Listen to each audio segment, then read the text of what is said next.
Hey everybody, Jesus loves you. My name's Cody and you are watching the Monday episode of that Christian news show thing that I do. And the first story of the day is going to be about Twitter. Over the years, social networks have been growing like mad, and people have been trying to figure out different ways to use them. While 177 churches are now using this video Bible study that you can get on YouTube that the students will respond to using Twitter. If you'd like to check it out, as always, link in the description below. It's called the Hashtag Youth Series. It is more directed towards youth, but the idea of it in general is just a really great idea. It's kind of that idea where you take all the churches in the area and you have one big, awesome youth group. Kind of like that, only a little more high-tech. And it's not just people in your area, it's everybody. And it's not only a good idea because it's bringing the youth together in a way that it hasn't before, but the youth are liking this. They see the high-tech stuff as being relevant and they're bringing their friends, and it's an easy way for them to get the message out there in a way that they're familiar with. Most communication these days is brought through electronic text. So bringing people a way to articulate the gospel in a way that they're familiar with, it's genius. I know I say it a lot, but I love it when electronics and Christianity come together. There's a lot of churches like, they're using that for evil stuff, therefore it's evil. And they don't even try to take something that's being used negatively and make it positive. Honestly, I'm really excited to see where technology goes, and I'm excited to see where Christianity goes,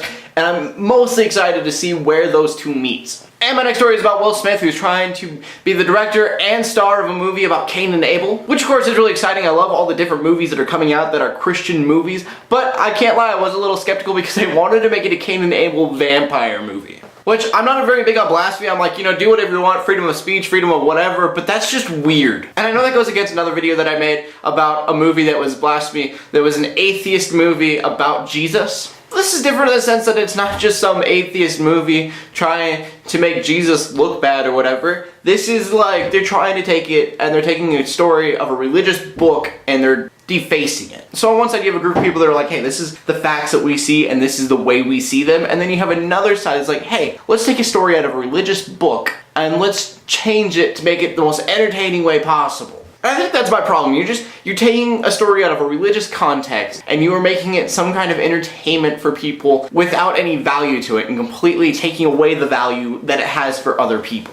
But from the looks of it, they're not really going to go that direction anymore. They are trying to make it closer to the Bible from what I've heard. I'm just kind of worried because Noah with Russell Crowe is supposed to be kind of a really Hollywood movie too and not supposed to be religious in any way. And I know everyone's like, it's not about religion, it's about Jesus. But when you take a religious book, that's what the Bible is a religious book, and you say, hey, I would rather change this and make it into my own thing and not worry about the value of that book, it gets kind of complicated because I want Christian movies, but I don't want Christian movies that are completely defaced. So let me know what you guys think. Do you think I'm in the right with this, or do you think I'm in the wrong? Do you think that Vampire Cain and Abel would be something that people would watch that you as Christians would like? What do the atheists think? Just comment in the comment section below. Anyways, let's stick with media for our final story and let's talk about Lecrae. If you guys don't know who Lecrae is and you like hip-hop, you need to go check him out. I didn't like rap until I started listening to this guy. Lecrae's been in the news a lot lately because of his mixtape that was produced by Don Cain, who's a very secular artist, producer. He's getting in a lot of trouble lately with a lot of Christians because they're saying that he's getting more secular, he's working with secular artists, he's working with the devil is what a lot of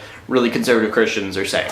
I'm gonna be honest with you, I really don't care for the album that much. Beginning of every song is Don Cannon, Cannon, Cannon, Cannon, which was really annoying. And then the music itself, the beats just sounded like elevator music. So I wasn't a huge fan. But that had nothing to do with Lecrae and his lyrics in any way. I didn't like the secular sounding beats and stuff like that. It was all East Coast music and it was just kind of, I was like, nah, not my style. But Lecrae definitely stayed true to his lyrics. The mixtape went viral, it had tons of downloads. People are loving this, and it's a lot of people that never knew who he was in the first place. So to that I say, if you're reaching people that never listened to your music before, then you're doing something right. It really doesn't matter to me as a Christian to need your music as much as people who aren't Christian need your music.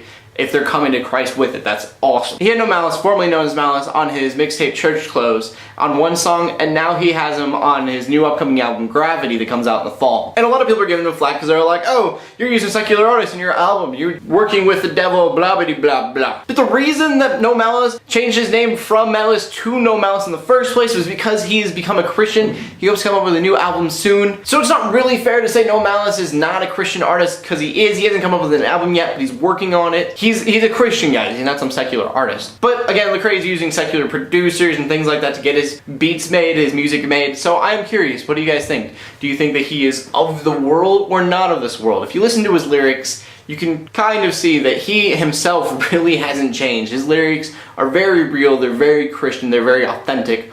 But again, he is using secular music for those songs. So I'm curious to see what you guys say about that. Leave a comment in the comment section below with your answer or a video response majig. And from that we go to the verse of the day. And the verse of the day is John 15:19. If you belong to the world, it would love you as its own. As it is, you do not belong to the world.